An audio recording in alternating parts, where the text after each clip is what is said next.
മലയാളത്തിന്റെ മഹാനടൻ മമ്മൂട്ടിയുടെ ആരോഗ്യത്തെ സംബന്ധിച്ച് നിലവിൽ പല ഊഹാപോഹങ്ങളും സാമൂഹിക മാധ്യമങ്ങളിൽ പ്രചരിക്കുകയാണ്.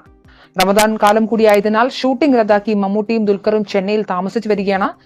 അതിനിടെയാണ് അദ്ദേഹത്തിന്റെ ആരോഗ്യ പ്രശ്നങ്ങളെക്കുറിച്ച് സാമൂഹിക മാധ്യമങ്ങളിൽ ചില പോസ്റ്റുകൾ എത്തിയത്.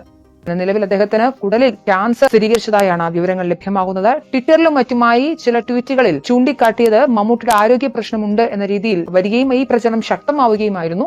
നടന്നുണ്ടായ ആരോഗ്യകരമായ പ്രശ്നങ്ങളെ തുടർന്ന് മഹേഷ് നാരായണൻ ചിത്രത്തിന്റെ ഷൂട്ടിംഗ് തൽക്കാലം നിർത്തിവെച്ചിരിക്കുകയാണെന്നാണ് വരുൺ എന്നയാൾ ട്വീറ്റ് ചെയ്തത്.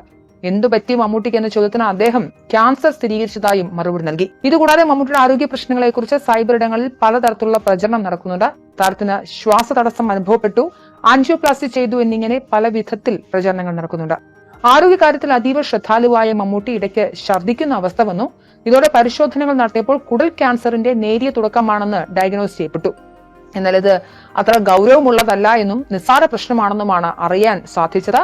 ചെന്നൈയിലെ അപ്പോളോ ആശുപത്രിയിൽ പരിശോധനകൾക്ക് വിധേയനായ മമ്മൂട്ടി ഇപ്പോൾ ചെന്നൈയിലെ വീട്ടിൽ വിശ്രമത്തിലാണ്. വാപ്പച്ചിയുടെ പരിശോധനകളുടെ പശ്ചാത്തലത്തിൽ ദുൽഖർ സൽമാനും ഷൂട്ടിംഗ് റദ്ദാക്കി ചെന്നൈയിൽ എത്തിയിട്ടുണ്ട്. തുടർ ചികിത്സ ആവശ്യഘട്ടത്തിൽ നടത്താനാണ് തീരുമാനം. റമദാൻ കാലം കഴിഞ്ഞതിനു ശേഷം അധികം താമസിയാതെ തന്നെ മമ്മൂട്ടി സിനിമകളിൽ സജീവമാകും. റേഡിയേഷൻ ചികിത്സ നടത്തി പരിഹരിക്കാവുന്ന നേരിയ പ്രശ്നം മാത്രമാണ് താരത്തിന് നിലവിലുള്ളത് എന്നാണ് അറിയുന്നത്. മമ്മൂട്ടി നായകനായ മഹേഷ് നാരായണൻ രചനയും സംവിധാനവും നിർവഹിക്കുന്ന ചിത്രത്തിന്റെ കൊച്ചി ഷെഡ്യൂൾ ഈ മാസം അവസാനത്തേക്ക് നീട്ടിയിട്ടുണ്ട്. അതേസമയം മറ്റു താരങ്ങളുടെ ഭാഗങ്ങൾ ഉൾപ്പെട്ട രംഗങ്ങൾ ഷൂട്ട് ചെയ്തു വരികയാണ്. അധികം താമസിയാതെ മമ്മൂട്ടിയും ഈ സിനിമാ ചിത്രീകരണത്തിൽ സജീവമായി രംഗത്ത് വരും.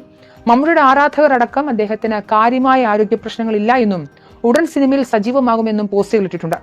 അതേസമയം അടുത്തതായി മമ്മൂട്ടി ആരാധകർ ആകാംക്ഷയോടെ കാത്തിരിക്കുന്നത് സ്റ്റൈലിഷായി എത്തുന്ന ചിത്രം ബസൂക്കയ്ക്ക് വേണ്ടിയാണ്. ഡെനീസ് ആദ്യമായി സംവിധാനം ചെയ്യുന്ന ചിത്രമാണിത്. മാർച്ച് 26 സിനിമയുടെ ട്രെയിലർ ലോഞ്ച് ദുബായിൽ വെച്ച് നടക്കും. മാർച്ച് 27 റിലീസ് ചെയ്യുന്ന മോഹൻലാൽ ചിത്രം എമ്പുരാനൊപ്പം തിയേറ്ററുകളിൽ ബസൂക്കയുടെ ട്രെയിലറും പ്രദർശിപ്പിക്കുമെന്നാണ് സൂചന. ബിഗ് സ്ക്രീനുകളിൽ ബസൂക്ക ട്രെയിലർ കാണാൻ കഴിയുമെന്നതിന്റെ ആഹ്ലാദത്തിലാണ് മമ്മൂട്ടി ആരാധകർ. മലയാള സിനിമയിലെ വ്യത്യസ്ത വേഷങ്ങൾ ചെയ്ത് 74 വയസ്സിലും പ്രേക്ഷകരെ ഞെട്ടിക്കുകയാണ് മെഗാസ്റ്റാർ മമ്മൂട്ടി. അടുത്ത കാലത്തായി മമ്മൂട്ടിയായി ഇറങ്ങിയ സിനിമകളെല്ലാം ഒന്നിനൊന്ന് വ്യത്യസ്തതകൾ നിറഞ്ഞതായിരുന്നു. ഭ്രമയുഗം, റോഷാക്ക്, കാതൽ തുടങ്ങിയ ചിത്രങ്ങളെല്ലാം മമ്മൂട്ടിയിലെ നടനെ വീണ്ടും ഊതിക്കാച്ചിയെടുത്തതാണ്. അനായാസവും ഗംഭീരവുമായ അഭിനയ മികവിന്റെ ആകവാക്ക് മമ്മൂട്ടി എന്നാണ്. അദ്ദേഹത്തിന് നിലവിൽ വലിയ രീതിയിലുള്ള ഗുരുതരമായ പ്രശ്നങ്ങളില്ല.